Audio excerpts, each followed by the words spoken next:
안녕하십니까. 오늘의 강의 주제는 봄철의 삼각형과 대곡선입니다. 바로 봄철 별자리에 관한 내용입니다. 우주에는 수없이 많은 별과 그들의 집단인 성단, 그리고 더 큰 집단인 은하, 지구와 같은 행성, 달과 같은 위성, 그 외에도 혜성, 소행성, 외소행성 등 수없이 많은 천체들이 있답니다. 그중 지구에서 우주를 바라보고 있노라면 지구 가까이에 있는 달 그리고 태양도 보이지만 밤에는 더 먼 곳까지 수없이 많은 다른 천체들도 볼 수 있고 또 있다는 것을 알게 되지요. 우리나라에서 하늘에 떠 있는 모든 천체를, 모든 별자리를 볼 수는 없답니다. 일부 별자리는 남반구에 가서만 볼 수 있는 별자리들도 있답니다. 자, 시뮬레이션 프로그램으로 한번 가보실까요? 우주에는 이렇게 많은 천체들이 있답니다.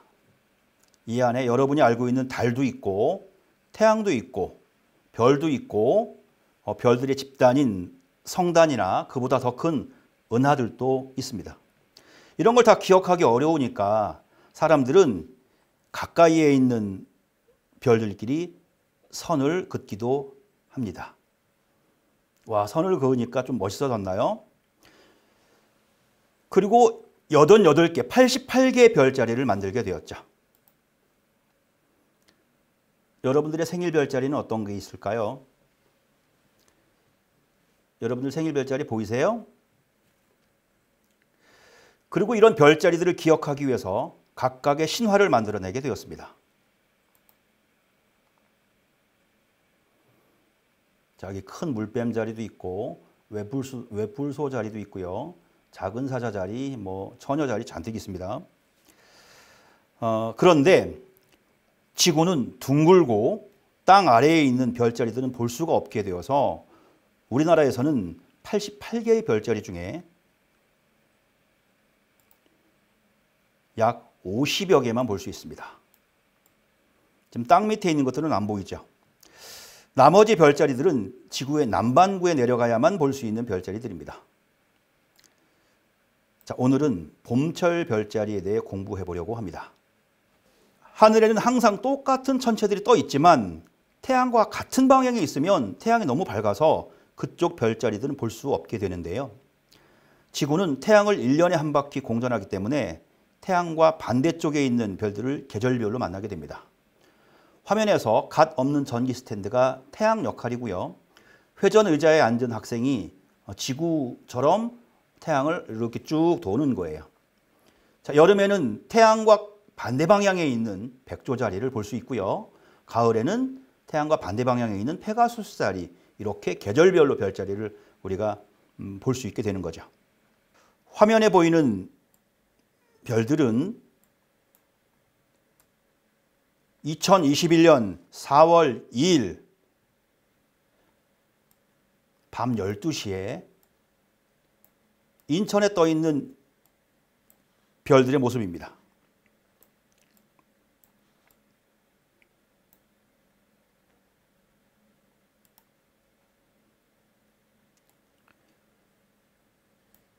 자, 이쪽이 동쪽 하늘의 별들이고요.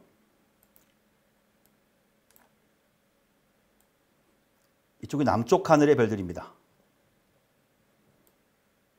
이쪽이 서쪽 하늘의 별들입니다. 자, 이쪽이 북쪽 하늘의 별들입니다. 특히 이 북쪽 하늘은 지구의 자전축을 연장하면 있는 북극성이 있는 방향입니다. 북극성이 어느 별자리인지 아세요? 바로 이 작은 곰 자리에 있습니다. 폴라리스, 북극성이죠. 지구는 이 북극성을 중심으로 자전하기 때문에 별들이 매일매일 하루에 한 바퀴 지구를 돌게 되는데요. 북쪽의 별들은 1시간에 15도씩 시계 반대 방향으로 돌게 됩니다. 자, 선생님이 시간을 옮겨 볼게요. 정말로 북쪽에 있는 별들이 움직이는지 볼게요. 지금 1시간씩인데 1시간에 15도씩 움직이는 거예요. 이것은 지구가 서쪽에서 동쪽으로 자전하기 때문입니다. 자, 가만히 보시면 북극성 주변의 별들은 한 번도 땅속으로 내려가지 않는 것을 볼 수 있습니다. 이런 별들을 주극성이라 합니다. 주국성은 1년 내내 한 번도 땅속으로 내려가지 않습니다. 낮에도 안 내려갑니다. 하지만 낮에는 태양이 너무 밝으니까 보이지는 않겠죠. 이런 별들은 계절에 관계없이 볼 수 있게 되는데 바로 이런 것들을 주국성이라 합니다. 반면 동쪽이나 남쪽, 서쪽에 있는 별들은 뜨거워지게 되는 거죠. 이런 별들을 출몰성이라 하는데, 자, 서쪽에 있는 별들 보겠습니다. 서쪽에 있는 별들은 막 지지요. 자, 남쪽에 있는 별들은 시계 방향으로 회전하게 됩니다. 동쪽에 있는 별들은 떠오르게 되죠. 자, 지금이 봄철이잖아요. 봄철 별자리라고 하는 것은, 남쪽에 맞췄어요. 봄철 별자리라고 하는 것은 밤 12시에, 자, 오늘 밤으로 가볼게요. 4월 2일.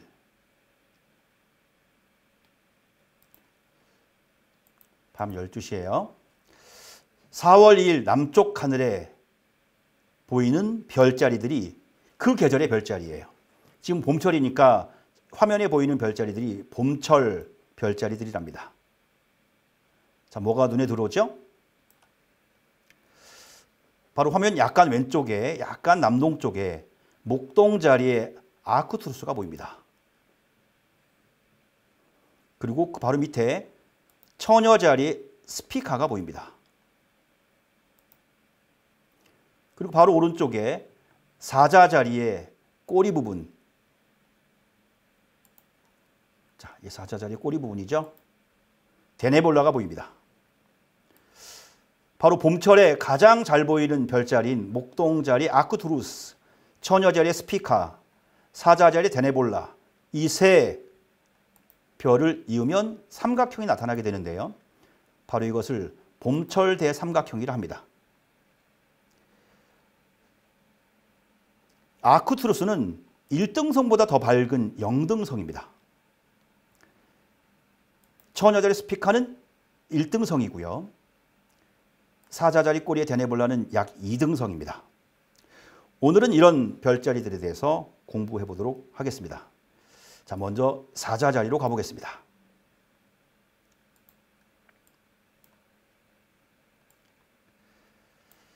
자, 사자자리는 맹수의 왕답게 밤하늘에서 뚜렷한 사다리꼴 모양을 갖고 있습니다. 가만히 보면 땅을 박차고 달리는 사자의 모습이 연상되는데요. 사다리꼴 모양은 사자의 몸통 부분이고 물음표를 뒤집어 놓은 것 같은 부분이 사자의 머리 부분입니다. 이 사자자리를 찾을 때는 북두칠성으로부터 찾을 수 있는데요. 북두칠성은 너무 유명하기 때문에 다 아실 수도 있어요. 위에 큰 곰자리가 있지요. 큰 곰자리의 꼬리 부분, 여기가 두배, 여기가 메라크, 여기가 페크다, 여기가 메그레츠 해서 이렇게 여기까지 이게 북두칠성인데요. 보통 사람들은 북두칠성을 국자 모양을 닮았다고 그러죠. 국자. 된장찌개, 미역국 이런 거 뜰 때 쓰는 국자. 바로 이 부분이 국자를, 된장국을 담는 부분이 되겠죠. 그리고 이쪽이 손잡이 부분이 되겠죠. 자, 사자자리를 찾는 방법은 이 국자의 시작 부분인 이 메그레츠에서 페크다 쪽으로 내려오면 사자자리가 있어요. 제일 밝은 별인 레굴루스도 있고 대삼각형, 봄철 대삼각형의 꼬리 부분인 데네볼라도 있습니다. 사자자리에 얽힌 신화를 말씀드려 보겠습니다. 바로 화면에 보이는 헤라클레스와 관련이 있는데요. 그리스 신화 중에 헤라라는 사람이 나옵니다. 헤라의 남편이 제우스잖아요. 제우스는 신 중의 신이죠. 헤라는 남편 제우스와 인간 세계의 여자인 암크멘의 사이에서 태어난 헤라클레스를 아주 싫어했답니다. 늠름한 청년으로 성장한 헤라클레스는 테베의 공주 메가라와 결혼했습니다. 하지만 헤라클레스를 미워했던 헤라는 헤라클레스를 미치게 만들었습니다. 그래서 사랑하는 가족을 죽이게 했어요. 뒤늦게 정신을 차린 헤라클레스는 자신이 사랑하는 가족을 자신의 손으로 죽였다는 것을 알아차리고 매우 괴로워했습니다. 헤라클레스는 죄를 씻기 위해 신을 찾아가서 어떻게 해야 죄를 씻을 수 있는지 물어보았습니다. 그러자 에우리스테우스 왕의 명령을 받들어 12가지의 일을 하면 된다고 알려줍니다. 그래서 헤라클레스는 12가지의 모험을 하게 되는데, 사실 에우리스테우스는 아주 비열하고 겁쟁이이면서 모험이라는 것을 핑계로 헤라클레스를 죽이려고 마음먹고 있었거든요. 12가지 중 첫 번째 모험이 무시무시한 사자를 죽인 다음 그 가죽을 벗겨오라는 것이었습니다. 근데 이 사자는 사람에게 벌을 주기 위해서 신이 만든 동물이었기 때문에 어떤 무기로도 가죽을 뚫을 수가 없습니다. 헤라클레스는 이 사자를 만나기 위해 숲속으로 들어갔는데 느닷없이 벼락치는 소리가 나더니 땅이 심하게 흔들거렸어요. 무시무시한 사자가 나타난 것이었죠. 헤라클레스가 활 시위를 당겨 사자를 명중시켰지만 화살이 튕겨져 나갈 정도였어요. 헤라클레스는 나무를 뿌리째 뽑아서 사자를 후려쳤습니다. 사자가 잠시 비틀거리는 틈을 타서 헤라클레스는 맨손으로 사자의 목을 졸라 결국 사자를 죽이고 사자의 발톱을 뽑아서 에우리스테우스 왕에게 가죽을 가져다 주었습니다. 가죽을 벗긴 거죠. 에우리스테우스는 사자의 가죽을 보고 깜짝 놀라서 성 구석에 숨어버렸답니다. 이 일로 네메아 지방 사람들은 사자의 공포에서 벗어나 평온을 되찾을 수 있었답니다. 제우스는 아들 헤라클레스의 용맹을 기리기 위해 사자를 하늘의 별자리로 만들었다고 합니다. 자, 사자자리. 이 사자자리의 뒷발 부분에 쉐르탄이라고 하는 별이 있습니다. 이 별 주변에 사자자리 삼중주가 숨어 있는데요. 물론 이 사자자리 삼중주는 거의 9등성, 10등성이기 때문에 맨눈으로는 절대 볼 수 없습니다. 인천 지역에서는 아주 좋은 망원경으로도 불빛들이 많기 때문에 관측이 어렵다고 보시면 됩니다. 자, 보시나요? 사자자리 삼중주. 자, 이 위에 있는 것이 뭐처럼 생겼을까요? 여러분 이런 거 먹는 거 좋아하시죠? 바로 햄버거 은하입니다. 햄버거 닮았죠? 그리고 왼쪽 아래에 있는 것이 바로 M66입니다. 이걸 다 기억할 수가 없기 때문에 다 넘버링이 되어 있거든요. 오른쪽에 있는 것이 M65입니다. M65, M66, 햄버거 은하 이 세 개를 사자자리 삼중주라 부릅니다. 자, 다음은 처녀자리입니다. 처녀자리는 사자자리 바로 왼쪽에 있죠. 자, 봄철 밤하늘에서 가장 아름답게 반짝이는 별자리가 바로 처녀자리입니다. 처녀자리의 가장 밝은 별 이스피카는 낮은 고도에 있어서 쉽게 눈에 들어옵니다. 남쪽 하늘 고도가 약 45도 정도가 되면 가장 관측하기 쉬운 별인데 바로 밤 12시에, 봄철 밤 12시에 처녀자리가 바로 이 위치에 있답니다. 자, 처녀자리를 찾으려면 역시 북두칠성을 먼저 봐야 되는데요. 위에 북두칠성 보이죠? 이게 북두칠성의 국자잖아요. 이 국자 끝에서 쭉 선분을 그어서 내려오면 먼저 목동자리의 아크투루스를 만나게 됩니다. 그리고 아크투루스를 지나서 조금 더 내려오면 처녀자리에 스피카가 있지요. 바로 이 스피카와 아크투루스와 이 국자, 북두칠성의 국자를 연결하는 곡선을 바로 봄철 대곡선이라 부릅니다. 바로 이 봄철 대곡선과 봄철 대삼각형이 바로 오늘 수업의 주제가 되는 거죠.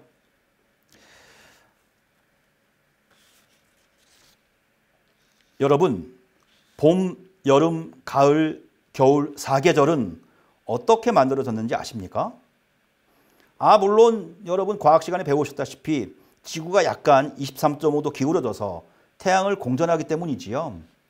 그런데 그리스 신화에서는 처녀자리와 사계절을 연결시켜서 설명하고 있습니다. 풍년을 약속하는 대지의 여신 데메테르에게는 아름다운 딸 페르세포네가 있었답니다. 어느 화창한 봄날 페르세포네는 들판 가득 핀 꽃들을 보면서 시간 가는 줄 모르고 놀고 있었습니다. 그런데 갑자기 땅속 깊은 곳에서 이상한 소리가 들리더니 땅이 쩍 갈라지면서 4마리의 말이 이끄는 마차가 나타났습니다. 이 마차에는 지하 세계를 다스리는 제우스의 형 하데스가 타고 있었습니다. 하데스는 아름다운 페르세포네를 보자마자 사랑에 빠지고 말았어요. 금사빠죠, 금사빠. 그리고 그녀를 자신의 아내로 삼으려고 강제로 마차에 태워 지하세계로 데려가 버렸습니다. 딸이 지하세계로 납치된 것을 알게 된 대지의 여신 데메테르는 눈물로 하루하루를 보내고 있었습니다. 그 사이에 들판에 꽃이 시들고 땅은 메말라서 들에서는 곡식이 자라지 않았어요. 이를 지켜보았던 신들의 신 제우스가 자신의 형인 지하세계의 하데스를 설득했습니다. 페르세포네를 어머니에게 보내달라고, 좀 보내주라고. 그래서 페르세포네가 지하세계를 떠날 수 있게 되었는데 그날 하데스는 페르세포네에게 석류 열매를 건네주었어요. 그걸 먹지 말았어야 됐는데 페르세포네는 석류 열매를 무려 4개나 맛있게 먹었습니다. 그런데 사실 지하세계의 음식을 조금이라도 먹으면 그것과는 인연을 끊을 수 없었거든요. 모두 하데스가 페르세포네를 잡아두기 위해 꾸민 일이었습니다. 페르세포네가 석류 4알을 먹었으니까 1년 중 넉 달은 지하세계에서 지내고 나머지 8달은 땅 위에서 지낼 수 있게 되었습니다. 이렇게 해서 페르세포네는 해마다 봄이 되면 별자리가 돼서 하늘로 떠올랐고 여름과 가을이 지나 겨울이 되면 다시 지하세계로 내려간답니다.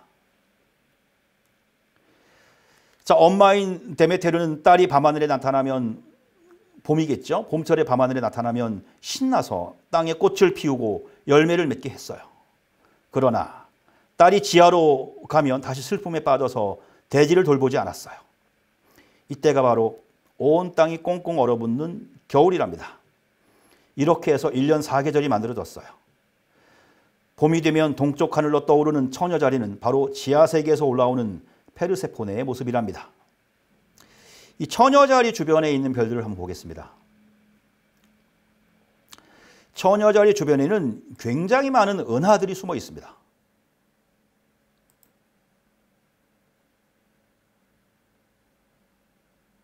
자, 은하들 보이세요? 와, 이런 은하들을 다 합쳐서 처녀자리 은하단이라 부릅니다. 이런 것들은 사실은 망원경으로 보기가 쉽지는 않습니다. 8등급, 9등급, 10등급 정도 되는 것들이고요. 물론 아주 성능이 좋다면 볼 수 있는데 인천에서는 사실 보기 쉽지 않습니다. 한 개 M58 정도, M58, 이게 M58인데요. M58을 확대해서 볼게요. 어떤 모양의 은하가 있는지. 와, 소용돌이 모양의 은하죠. 이런 은하를 우리는 나선 은하라 부르죠. M58은 화면 왼쪽에 M58에 관한 정보가 나와 있는데 9.66 등성입니다. 자, 위에 M90도 한번 볼까요?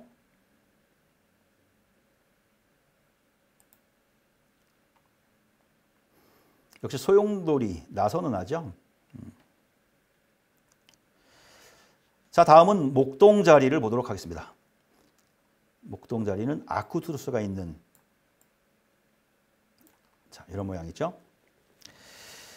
목동자리는 봄부터 초여름 사이에 동쪽 하늘에서 볼 수 있는 가장 크고 밝은 별자리입니다. 가늘고 긴 오각형이 마치 넥타이처럼 생겼습니다. 약간 사자자리 쪽으로 약간 가보면 여기 M3이라고 하는 6등성 정도의 구상성단을 볼 수 있는데요. 6등성이면 웬만한 여러분 학교에 있는 망원경 같은 것들로 충분히 볼 수 있습니다. 수백만 개의 별들이 모여있는 공 모양의 성단이죠. 아주 늙은 별들의 집단이랍니다. 이 목동자리를 찾는 방법은 아까 말씀드렸는데 북두 질성의 국자 모양에서 쭉 내려오면 아크투루스가 있고 조금 더 내려오면 스피카가 있다고 그랬습니다. 자, 이 곡선을 뭐라고 한다고 그랬죠? 봄철 대곡선, 봄의 대곡선이라 부릅니다.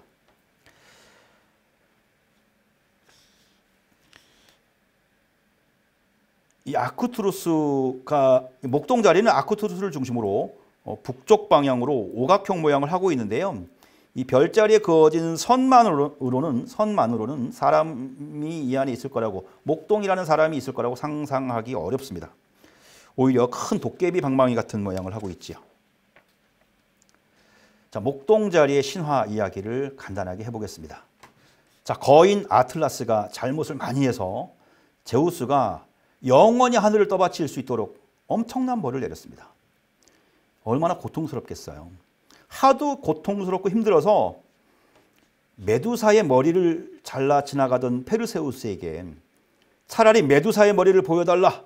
이 메두사의 머리를 보면 돌로 변할 수 있거든요.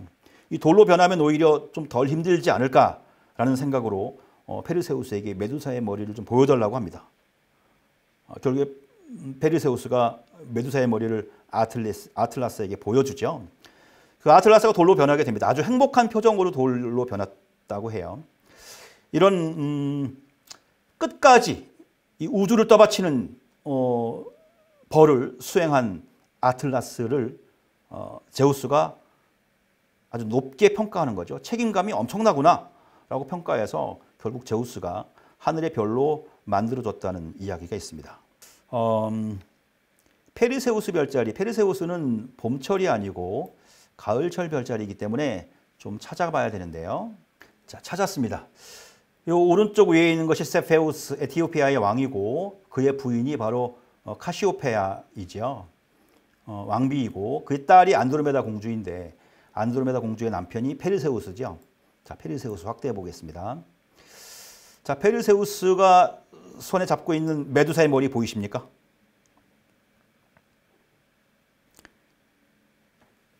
이 페르세우스가 안드로메다가 위기에 처해 있는 것을 구해주면서 둘이 결혼하게 됐지요. 자, 오늘 봄철에 볼 수 있는 대표적인 별자리들을 공부해 봤는데요. 그 안에서 봄철 대삼각형, 봄의 대곡선을 같이 공부해 봤습니다.